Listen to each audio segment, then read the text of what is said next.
할렐루야. 네. 오늘은 성령 강림후 제6주 주일입니다. 제가 새벽마다 유튜브를 통해서 첫 예배라는 이름으로 말씀을 짧게 전하고 있어요. 우리 성도님들 중에 어떤 분들은 출근하는 길에 들으시고, 또 우리 김강원 권사님은 건강 상태로 새벽 기도에 못 나오시니까 댁에서 이를 통해서 예배를 드리고 계시거든요. 지금 제가 차례대로 마가복음을 전하고 있는데요. 지난 주간에 제가 전해드린 말씀이 향유 옥합을 깨뜨린 그 여인에 대한 말씀을 나눴습니다. 그러면서 제가 은혜를 굉장히 많이 받았어요.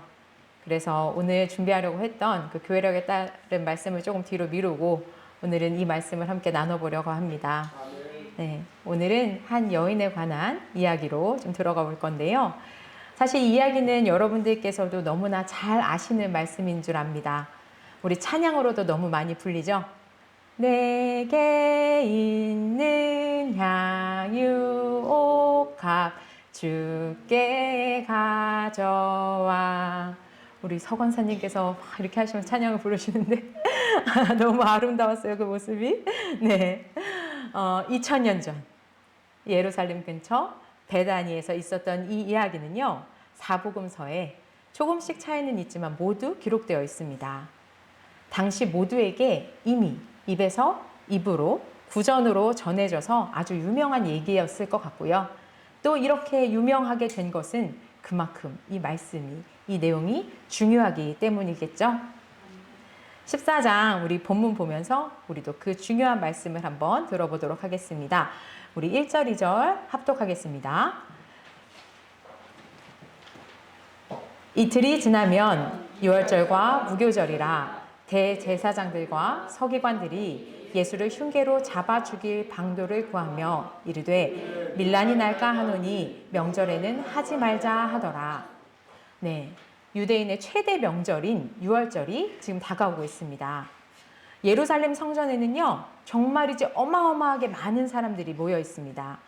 추측하건대 아마도 평소 인파에 비해서 한 4배 정도 사람들이 늘어난다고 합니다. 그런데 대제사장들과 서기관들 같은 종교 지도자들이 보기에 눈에 가시 같은 사람이 있습니다. 바로 예수님이죠. 예수님을 추종하는 백성들이 아주 많이 있다는 것도 이미 알고 있고요. 또 하나는 이미 여러 차례 예수님과 율법에 관한 논쟁을 한 상태였습니다. 그래서 예수님을 죽여야겠다고 결정했습니다. 문제는 이들이 이제 조용하게 처리하고 싶은 거죠. 당시 종교 지도자들은 로마의 눈치를 보는 상황이었어요. 그런데 이 유월절, 이 날의 의미는 여러분들도 잘 아시잖아요. 출애굽을 기념하면서 애굽의 속박에서 벗어나듯이 로마의 속박에서 벗어나보자 라는 마음이 이들에게 왜 안 들겠습니까? 우리가 8.15 광복절이 되면 그날이라도 우리나라에 대해서 좀 더 깊은 생각을 하게 되잖아요. 하물며 지금도 로마의 압제 가운데 그 지배하에 있는 이들에게 유월절을 맞아서 멀리 떨어져 살던 사람들까지 다 모두 한 민족으로 성전에 모여있는 이들의 마음이에요. 당연히 민족주의적인 그 마음과 그 열정이 들끓지 않겠습니까? 당시 로마는 겉으로는 이 드러나는 안정감, 이 평화를 추구하는 데 혈안이 되어 있었어요. 그렇기 때문에 민족적인 종교도 또 허용을 해줬습니다. 그래서 어떤 치안의 문제라든지 뭐 밀란 같은 것만 일어나지 않으면 종교 활동에 대해서는 사실 별로 간섭하지 않았던 거죠. 그렇기 때문에 종교 지도자들은 그들의 지위도 계속 보장받을 수 있는 상황이었고 또 많은 것들을 누릴 수 있는 상황이었어요. 이러한 상황이기 때문에 종교 지도자들은 예수님을 유월절 행사가 끝난 다음에 조용한 가운데서 처리하고 싶었습니다. 여러분 생각해 보세요. 종교 지도자들이 모여서 하는 행동이 흉계입니다. 속임수를 써서요, 교활한 방법으로 한 젊은이를 죽이자는 계획을 세우는 것입니다. 참으로 안타까운 상황이죠. 이어서 3절 보겠습니다. 여기서부터는 장면이 확 바뀝니다. 예수께서 베다니 나병 환자 시몬의 집에서 식사하실 때, 자, 부정하다 일컬어지는 나병. 그 나병 환자 시몬의 집에 머무시고 계세요. 일행과 음식을 잡수시고 계시는데 한 여자가 매우 값진 순수한 나드 향유 한 옥합을 가지고 왔습니다. 종교 지도자들, 긴 옷을 끌고 다니기를 좋아하는 그들, 자신들끼리 뭉쳐서 속임수로 어떻게 예수님을 죽일까를 고민하는 그들과 너무나 다른 상황이죠. 먼저 나병 환자 시몬의 집입니다. 아시는 것처럼 나병 환자는 격리되어야 하죠. 그래서 이 집은 나병을 앓았던 시몬의 집이라는 말이 됩니다. 어찌되었든 부정하다 일컫는 나병 환자였던 시몬의 집에서 식사를 하시는데 한 여자가 등장합니다. 남자들의 식사 자리에요. 이렇게 여자가 등장한다는 것 자체가 당시에는 일상적이지 않은 모습이에요. 저 여자는 뭐지? 라는 시선을 받았을 겁니다. 그렇게 들어오는 이름도 없는 한 여인의 손에는요, 매우 값진 순수한 나드 향유 한 옥합이 들려 있습니다. 이게 나드예요, 여러분. 이게 나드거든요. 네. 그 여인은요, 어떠한 소개도 설명도 없이 이 옥합을 가지고 와서 옥합을 깨뜨립니다. 그리고 주님의 머리에 이 옥합을 부어요. 향유를. 4절, 5절에 이 상황에 대한 그곳에 있던 사람들의 반응이 이어져요. 합독하겠습니다. 어떤 사람들이 화를 내어 어찌하여 이 향유를 허비하느냐? 이 향유를 가난한 자들에게 줄 수 있었겠도다 하며 그 여자를 책망하는지라. 왜 이렇게까지 화가 났을까요? 사실 우리가 이 모든 줄거리를 알고 있어서 그렇지 이들이 화를 내는 것은 어쩌면 당연합니다. 우선 남자들의 식탁의 자리에 여자가 들어온 것부터가 당황스러운 일이라고 말씀을 드렸죠. 그리고 다짜고짜 옥합을 깨서 향유를 부었어요. 그런데 이 향유의 가치가 300데나리온 이상이에요. 나드는요, 정말 귀한 향유입니다. 저도 이 나드를 구하려고요, 막 찾아보는데 구할 수 있는 루트가 별로 없더라고요. 그리고 파는 곳이 한 군데 있었는데 또 품절이에요. 그래서 세계 기독교 박물관이라는 곳이 제천에 있더라고요. 거기다 전화를 해서 마침 수입이 됐대요. 그래서 홈페이지에 업로드도 못했는데 제가 저 보내주세요. 이렇게 해서 제가 이 나드를 구했거든요. 네, 이렇게 어쨌든 저도 이제 힘들게 샀지만 이거랑은 비교도 안 되죠. 제가 어렵게 구한 거랑은 진짜 비교도 안 되는 이렇게 귀한 향유입니다. 먼저 이제 순수한 나드라는 것은요, 100% 나드예요. 사실 이게 워낙 고가잖아요. 그래서 그리고 또 조금만 써도 워낙 향이 강해요. 그리고 향유 자체가 세요. 그래서 보통 희석해서 사용을 합니다. 근데 이 여인은 순수한 나드를 가지고 온 거예요. 그리고 그 옥합을 뚜껑을 따서 부은 게 아니라 깨뜨린 거죠. 이 깨뜨림에 대한 부분을 분명히 기억하셔야 하는데요. 원래 향유를 이렇게 한 번에 딱 한 옥합을 사는 경우는 굉장히 드뭅니다. 본문에도 나오는 것처럼 300데나리온 이상에 팔 수 있다고 하잖아요. 우리가 보통 하루 임금이 1데나리온이거든요. 그렇게 보면 1년치 연봉입니다. 그리고 우리 오병이어 이야기 읽을 때 5,000명 먹일 때 이 데나리온 가치가 나와요. 200데나리온 정도가 5,000명을 먹이는데 필요하다는 말이 나오거든요. 그러면 이 가치가 어느 정도인지 아시겠죠? 그만큼 큰 가치가 있습니다. 그래서 일반적으로 여인들은요, 어린 시절부터 옥합에다가 나드를 조금씩 사서 모으는 거예요. 그래서 뚜껑 열고 또 따라 넣고 다시 뚜껑 덮어 놓고 또 보관해 놓고 또 뚜껑 열어서 또 구하면 또 따라 놓고 또 뚜껑 닫고 이렇게 하면서 이걸 채워 나가는 거예요, 병을. 그래서 나중에 시집갈 때 가져가요. 그렇게 귀한 향유입니다. 그런데 이 여인이요, 이렇게 뚜껑을 열어서 쓸 수 있는 옥합인데 이것을 그냥 깨버려요. 정말 한 방울도 남기지 않고 다 붓겠다는 의지인 거죠. 이거는 이 여인의 입장에서는 정말로 대단한 엄청난 결단입니다. 그런데 제자들 입장에서는 지금이 유월절이잖아요. 이 특별히 유월절은요, 가난한 자들을 기억하고 그들을 돕는 절기이기도 해요. 그러니까 300데나리온이면 가난한 사람 7,500명 이상도 먹일 수 있는 돈이잖아요. 그렇게 보자면 율법에 의거해서 유월절의 의미에 합당한 것은 이 여인이 이 순전한 나들을 예루살렘 성전에 가지고 가서 구제헌금처럼 헌물했어야 어쩌면 마땅하다고 생각했던 거죠.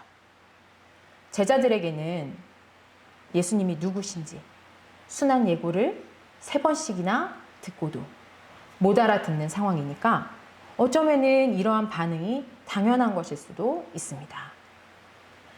이 상황에 예수님께서 말씀하세요. 6절입니다. 합독하겠습니다. 가만두라. 너희가 어찌하여 그를 괴롭게 하느냐. 그가 내게 좋은 일을 하였느니라. 아멘. 그 여인이 한 행동보다요, 더 나은 방법으로 종교적 관습에 따라서 하나님의 뜻인 율법을 수행할 수 있었는데요. 주님은 그 여자를 괴롭게 하지 말라고 하세요. 그러면서 그가 내게 좋은 일을 하였다고 말씀하셔요. 여러분, 이게 참 중요합니다. 좋은 일. 결국에 우리는 주님께 이 말씀을 들어야 하잖아요. 좋은 일이라고 번역된 이 칼로스라는 말은요, 신약 성경에 89번이 등장을 합니다. 아름답다, 좋다, 마땅하다라는 뜻으로 번역되는데요. 히브리어로는 이 말이 토브라는 말 들어보셨잖아요. 네, 우리가 가장 많이 아는 구절이 뭐냐면 창세기 1장에 하나님께서 만물 창조하실 때 지으신 다음에 보시기에 좋았더라, 심히 좋았더라 하는 거 있잖아요. 이 부분을 헬라어로 쓸 때 이 칼로스를 씁니다. 그럼 이 칼로스는 그냥 단순히 좋다, 단순히 아름답다 이걸 넘어서서요, 하나님 보시기에 딱 좋은 말이라는 뜻이에요. 하나님 보시기에 딱 아름다운 상태, 하나님의 마음과 딱 적당하게 하나님 기준에 맞게 좋은, 선한, 아름다운 이런 상태인 거죠. 그렇기 때문에 누구보다 가난한 사람들, 소외된 자들을 아끼고 그들을 돕는 것을 열정적으로 하셨던 예수님께서 이 여인의 행동을 이렇게 평가하시면서 7절, 8절에서도 이어서 말씀을 하십니다. 같이 또 읽겠습니다. 가난한 자들은 항상 너희와 함께 있으니 아무 때라도 원하는 대로 도울 수 있거니와 나는 너희와 항상 함께 있지 아니하리라. 그는 힘을 다하여 내 몸에 향유를 부어 내 장례를 미리 준비하였느니라. 아멘. 아멘. 자, 여러분, 우선순위죠. 가난한 사람을 돕는 거 해야 합니다. 율법 준수 해야 되죠. 종교적 의무도 행해야 합니다. 하나님께서 하나님 백성 삼아 주시면서 우리에게 주신 게 율법이잖아요. 얼마나 좋은 뜻입니까? 그런데 그것보다 우선되는 게 있어요. 바로 지금 예수님을 바라보고 예수님께 합당한 것을 드리는 거죠. 예수님은 이제 이 땅에서의 기간이 얼마 남지 않으셨어요. 그리고 이 여인은 자신의 힘을 다하여 예수님을 섬긴 것이죠. 자신의 평생을 깨뜨린 거예요. 그래서 제자들은 다 뭐라 책망하지만 이 여인은 예수님께 칼로스, 딱 아름답다, 딱 선하다 라는 평가를 받게 됩니다.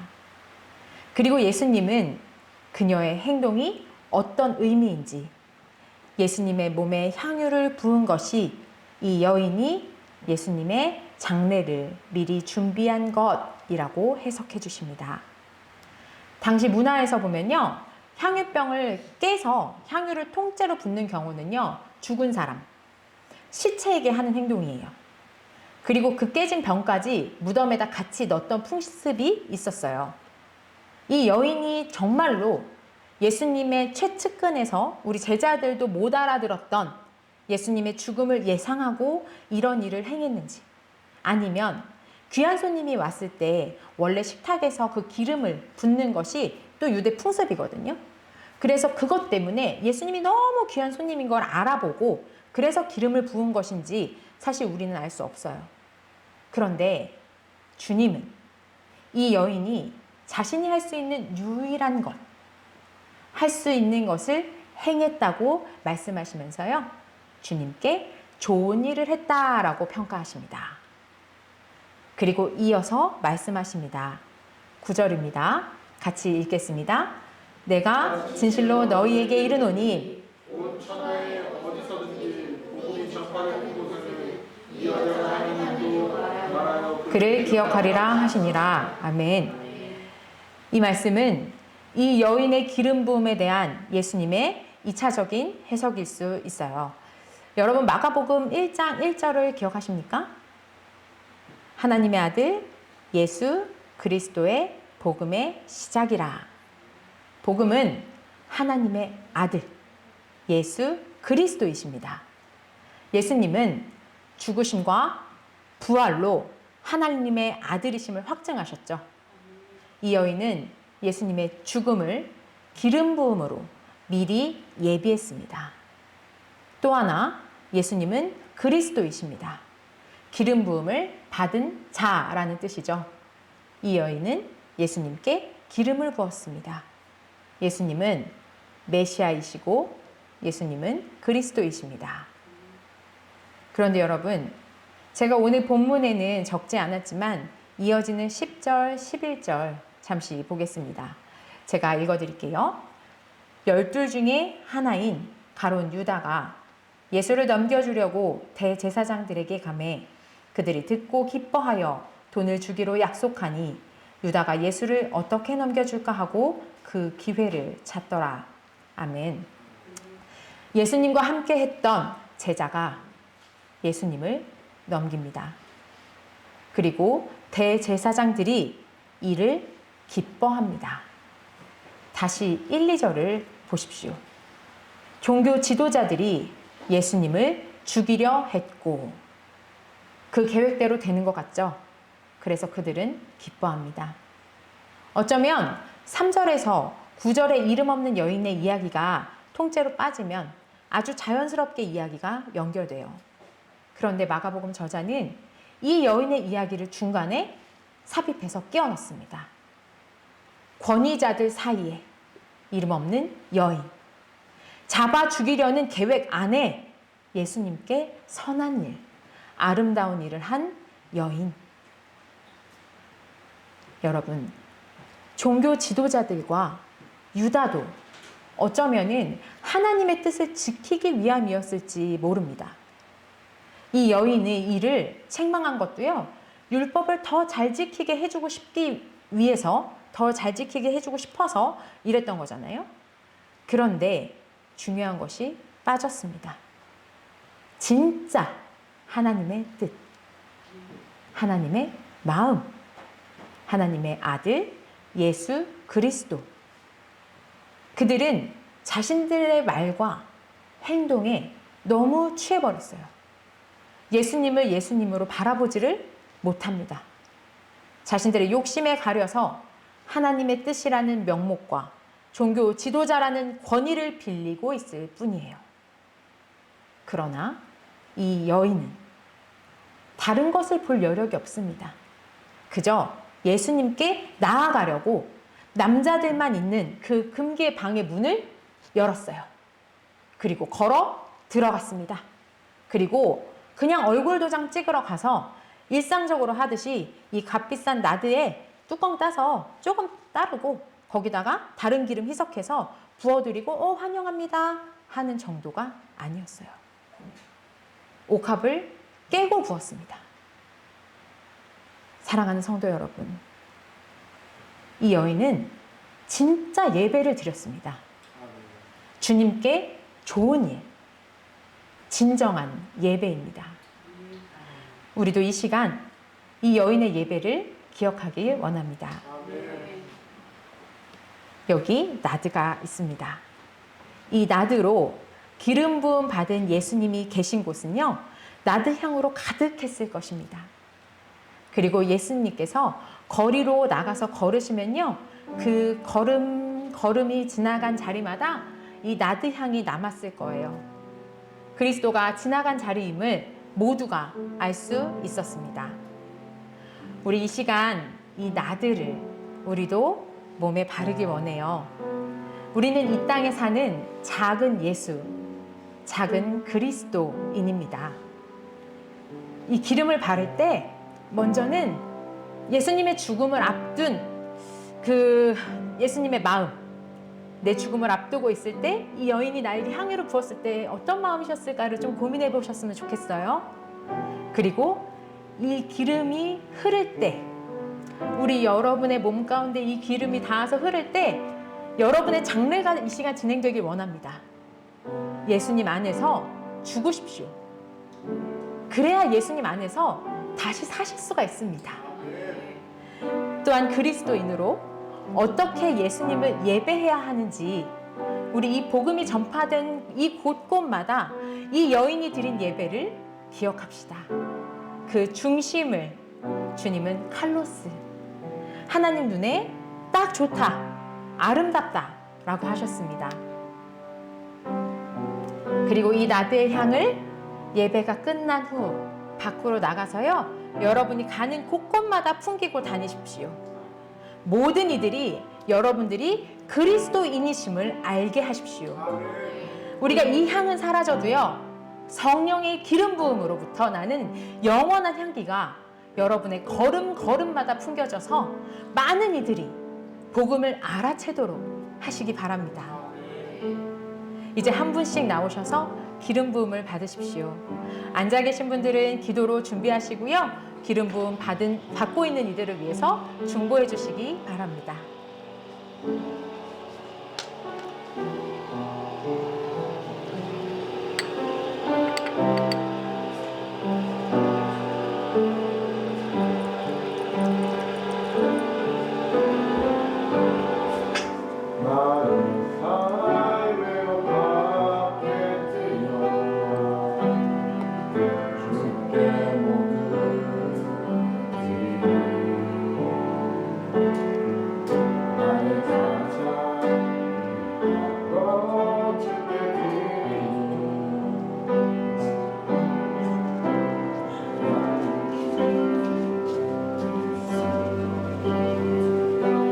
예수님의 향이 집사님에게 퍼지기를 기도합니다.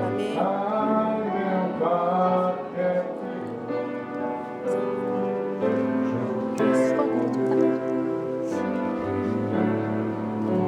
집사님 여기서 들고 좀 준비해 주세요.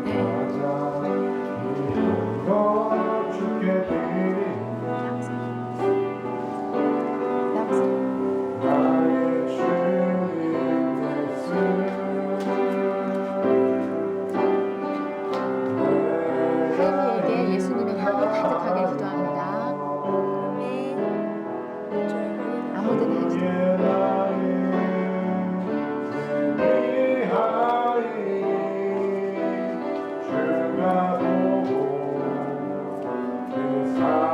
현재 온 몸으로 예수님의 향이 가득하게 기도합니다.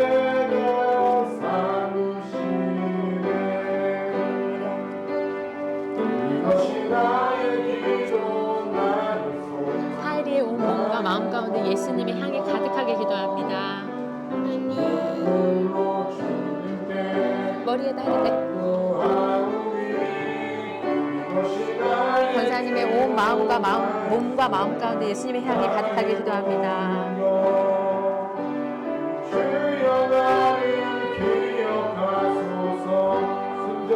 권사의 온 몸과 마음 가운데 예수님의 향이 가득하게 기도합니다. 주님 감사합니다. 사랑하는 하이리의 온 몸과 마음 가운데 성령의 기름 부음이 있습니다. 아멘. 아멘. 자, 우리들의 몸과 마음 가운데 예수님의 향이 가득합니다.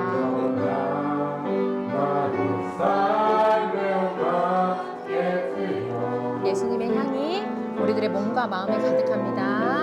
아멘.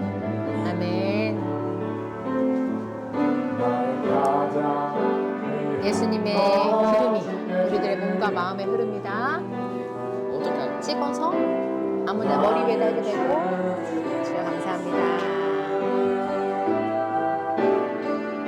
성령의 기름이 우리 권사님의 몸과 마음 가운데 가득 흐르길 기도합니다. 머리에 바르셔도 되고 이마에 바르셔도 되고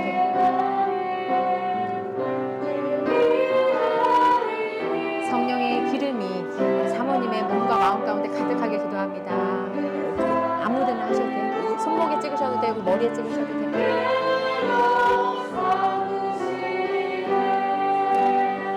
우리 권사님에게 성령의 기름 부음이 있게 기도합니다. 아멘. 아멘. 성령의 기름 부음이 우리 권사님께 있기를 기도합니다.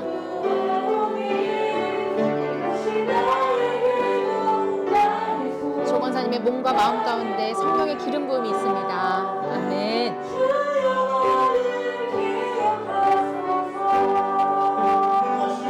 창룡의 몸과 마음 가운데 성령의 기름 부음이 있기를 기도합니다.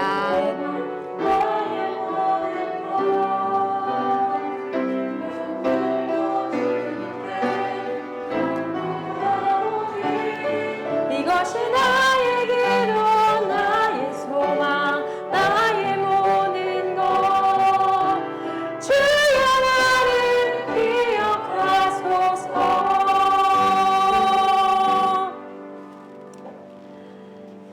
하나님 아버지,